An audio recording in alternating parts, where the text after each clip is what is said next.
Mateeka gano gaba gakugira ng'ekisaawe ky'ebyamawulire kyongera okuyitimuka mu Uganda wakyaliwo emiwaatwa oba ebirumira nfofoolo ebireeteddwa emikutu gisekanyumiza egifudde kumpi buli muntu munnamawulire ensangi zino n'ekigendererwa ekyokusanyusa namungi w'omuntu abagoberera ku mikutu gino. Kino kireeseewo embeera enafuya emikutu gy'amawulire ginnansangwa gamba nga TV ne radio era kireeseewo okubuusabuusa ku bukugu bw'abantu abagwa mu kisaawe kino.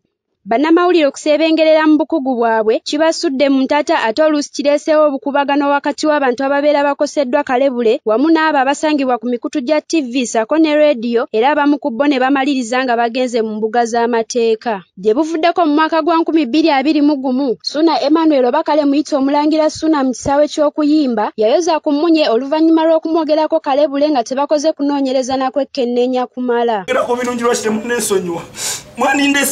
Ono yawalawalemu ku TV sako n'abakozi baayo babiri okwali Kawalya Isaac eyeekazaako erya Keizi sako ne Brian Wakko mu mbuga z'amateeka era bano baayingirako ne mu mbuzi ekogga. Mu buufu bwe bumu omwaka guno ng'ennaku z'omwezi 28 mu mwezi ogw'omunaana promota abayimbi Jeff Chiwa yatwala omwami Frank Ntambi omu ku bakozesa emikutu gimugatta bantu mu kkooti ng'amulanga okumwogerako ebitakwatagana ng'empale z'aba7 sako n'okuttattana erinnya lye. Mu kwogerako ne Isaac Daniel Katende ono nga yeeyita Kasuku omu ku basinga okufulumya amawulire agagwa mu kisaawe ky'okuyimba ne Katemba agamba nti emikutu gisekanyumiza bagikozesa okufunamu ekigulira magala eddiba. Basinga ndowooza desire ya views yesinza oleeta obuzibu abantu baagala views abalala they don't verify the news before it happens so they are just quick to release the news. Wabula ono akalaatidde banne obutakozesa mukisa guno okutyoboola kisaawe ky'ebyamawulire. Abantu boogera ebintu nga babirinako obujulizi. Ennaku zino obujulizi bwe twogerako walina okubeerawo audio backing up ky'oyogera oba video. Ekyo kye kisooka.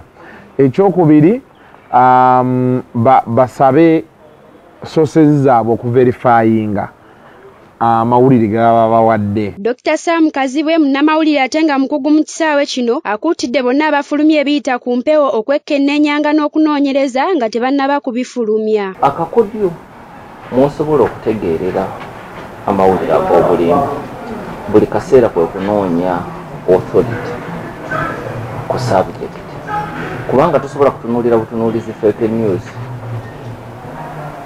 n'ogiraba nti fake news. Ono agasseeko nti abantu balina okufaayo nnyo ku kyekirabikidde ku mikutu gisekanyumiza saako n'okwekkenneenya obubaka bwonna nga tebannaba kubukakasa. Omuntu yenna okumala gaweereza bye bakuweereza kimanyi osobola okuvunaanibwa emisango mingi, osobola okuvunaanibwa defamation, ate osobola n'okuvunaanibwa cyber harassment kuba emisango mingi gye bayinza okukuvuna. Ebiseera ebisinga bannamawulire abasaka amawulire g'ebyokwewummuzaamu batera nnyo okufulumya amawulire nga tebannekkaanya butuufu bwago ekiviiriddeko okukosa abantu abo ababa boogeddwako.